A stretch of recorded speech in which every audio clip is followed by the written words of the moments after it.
Okay, so we're rounding the bend on the crash course in Jewish history. We're almost at the real end of this course, and we just went through the birth of the state of Israel. So what I want to do now is I want to put into perspective sort of everything that's going into the building of the state of Israel and factors that have been consistently present from its very inception, at least beginning in 1948. And that'll help keep perspective in terms of what's happening more specifically, year by year, decade by decade.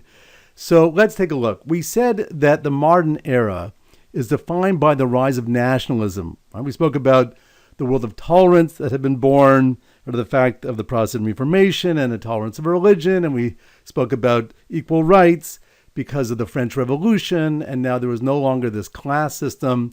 And as a result, nations were being born throughout the Enlightenment. And as a result, it makes sense that Israel is also a nation that's born, albeit at the tail end of this. But it's a period where nations are being born, and therefore we have, by the very end, we have our country of Israel back in our borders. There we are.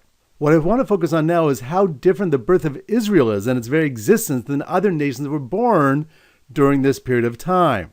So the way I like to look at it is that the state of Israel rests on three different pillars. Again, each one is very unique to Israel. It's not the typical way a country comes into being and is established. The first pillar is immigration. Most countries, the way they work is that you have a population living in a certain locale.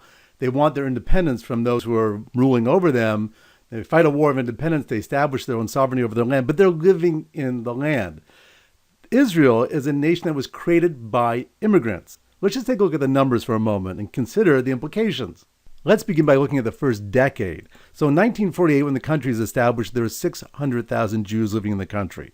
Then 3 years later, by 1951, the population doubled. Now there are 1.2 million people living in the country. So half the population is completely new. Then 6 years later, by 1957, the population has tripled. So 2 out of 3 Israelis are completely new to the country within its first decade. But it wasn't just at the beginning of the country's formation. You also have from 1981 to 1984, 100,000 Ethiopians come to the country who were airlifted. 2 major operations, Operation Solomon, Operation Moses. Then from 1989 to 2002, we have the Russian immigration when the doors were open, and over 1 million Russians now enter the country within that 3-year period. But consider how the face of Israel changes. 20% of the country is now Russian, newly arrived immigrants to the country. Let's consider some of the absorption challenges. First of all, you have the cultural challenge. How are you going to take people, immigrants, and absorb them into your culture when you don't have a culture yet? Right? Imagine a Yemenite and a Russian and an American and a French and a German and an African Jew all coming together to build a business together. I mean, it'd be chaos. But that's what you have in Israel. You don't really have a culture that has taken root. So what are they being absorbed into? And then we have the economic challenges. How do you absorb so many people and take care of so many people? You have housing challenges. Your population grew by another 1 million people in 3 years. Well, where are you going to put all those people? And then you have the educational challenges. People come from so many different points of view, so many different priorities in education. How do you do that? And the last challenge is really the biggest, which is national unity. Right? That's always been our, weak spot, our Achilles heel as a people, unfortunately. But this is that problem compounded by, 100.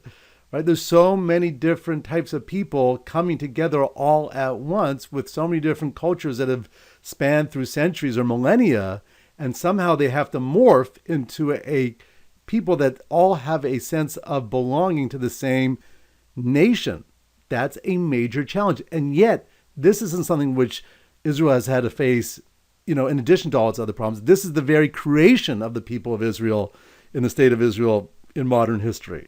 So this is something which is completely unique to us. So how's that going to happen, that we're going to become unified and we're going to be able to deal with all this instead of just giving up? Well, that's going to lead us to the next pillar.